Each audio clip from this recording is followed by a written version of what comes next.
Hey, what's up, guys? My name's John, and I'm an emergency medicine physician assistant. In today's video, I'm going to talk about how to study in PA school, how to ace those exams and do really well. Studying in PA school is a lot different than undergrad. You get thrown with a lot of material all at once. Tests come in rapid succession of one another. So you always have to be on top of everything. No, I wasn't valedictorian of my PA class, but I still think that some of the stuff I have to say is very helpful for all of you pre-PA students. The first thing I want to say is understand your studying style. That was one of the biggest things for me the whole first semester of PA school. I was trying to figure out how to effectively study and learn the material. It's a lot to get used to. You could be a very good student in undergrad and barely study and just cruise through some of the material. In PA school, that's not the case. The big thing about being effective in PA school and studying is to not procrastinate, and it's a horrible thing for me uh as someone with like almost ADHD. Like, I can't stay focused for very long. You can't procrastinate. One of the things I did was the Pomodoro technique. So it's 55 minutes of undistracted studying or whatever task you're doing, followed by a 5-minute break.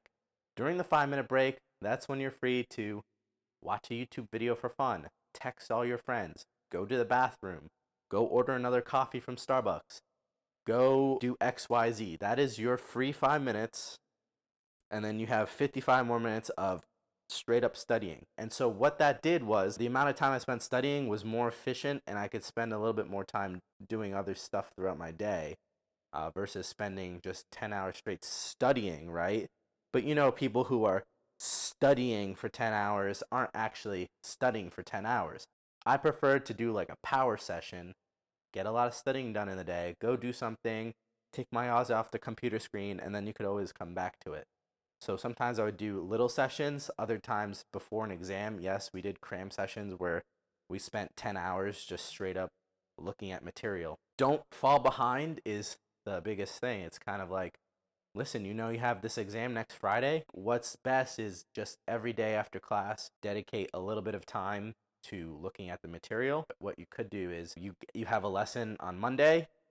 All those lessons and notes are then reviewed on Tuesday, right? So it stays fresh in your mind. It's important to look at the same form of material at least 3 times. And that doesn't just mean like reading through it. Okay, maybe the first time you're reviewing, you just read through stuff out loud or what have you. But it means like trying to use the information, trying to differentiate between points, trying to figure out what makes this different than that, right? In certain classes like anatomy, maybe it is just more memorization, but it's trying to understand and make mnemonics and learn. I studied a lot better in groups. One of the strategies I did, well, initially we used to study in like groups of 5 or 6 people, and it worked, but the conversation got sidetracked a lot. You felt like the quality of studying wasn't as effective. So eventually I transitioned more towards, I still studied with other people, but I studied with 1 or 2 other people instead of like a group of people. If you're going to study in a group, make sure that your study partner is actually doing decently in school. It's ideal if you study a bit on your own, trying to understand the material, and then a day or two before your exam, you say, hey, Callie, hey, somebody, let's get together, and you go through it. Or alternatively, what I started doing even later, I just brought a friend along with me to the Starbucks. What it does is you're there for 8 to 10 hours, and it's not so bad because you're also suffering through something with somebody else.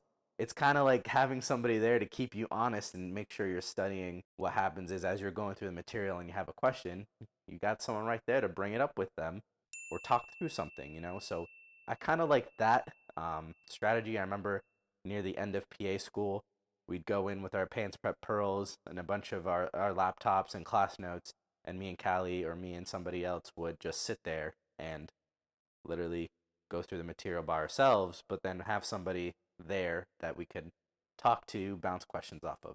And actually, some of the people that had the highest grades in my PA class, they formed study groups. Whether it was a group of 5 people together sharing notes and sharing stuff, or it was just a group of 3 guys together going through the material together on a Saturday or something like that, right? A lot of the people in PA school formed some sort of group, and use the group to help better themselves. The other thing that helped a ton for me personally was watching videos, writing things down, like pen and paper, writing diagrams out, writing out the notes sometimes. It helps me process, and I'm also just a very visual learner, so I would go onto YouTube and find videos like Osmosis, some people like Khan Academy, that they explain the concepts and they visualize it for you. And I find that if you get multiple sources of info that kind of share the same information, it helps solidify it a bit more for me, at least, right? I wasn't the type of person that can just solo study and do really well on an exam. Another strategy I did, which you could steal if you'd like, is I made practice exams for the class. Now, whether 100% of the people used 100% of the exams, no. But for almost every exam, I would make 20 or 30 questions and share it on a Google Doc to the entire class. What it did for me, I was getting a lot out of it because I was thinking of questions. So I was processing the material and thinking, okay, they're presenting all this. How would a patient case look like that would use this disease process? Or how would the faculty kind of quiz you on the treatment of XYZ, right? For every exam, a lot of exams, I was making a practice exam and I shared it to my peers. And there were times when, after the exam, people would come up to me and say, "Hey, John, that question on your practice exam was like exactly like the one on the test." And like I got it right because boom, you send out a practice exam and it makes people think, prep, and then if they miss a question, they're like, why did I miss that, right?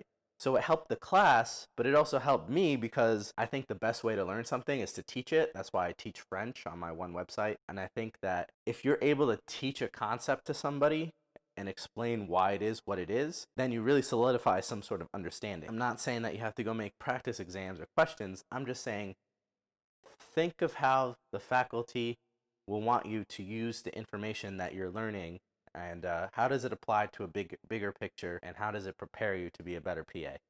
Guys, I hope this video helped you out. If you have any more study tips, leave them in the comments below. I'd love to hear what really is working for you or what might not be working for you in your PA school. And if you like videos like this, if you want more pre-PA content, please consider subscribing to my channel. I'm doing more videos on pre-PA stuff and PA school. And as always, guys, have a great day.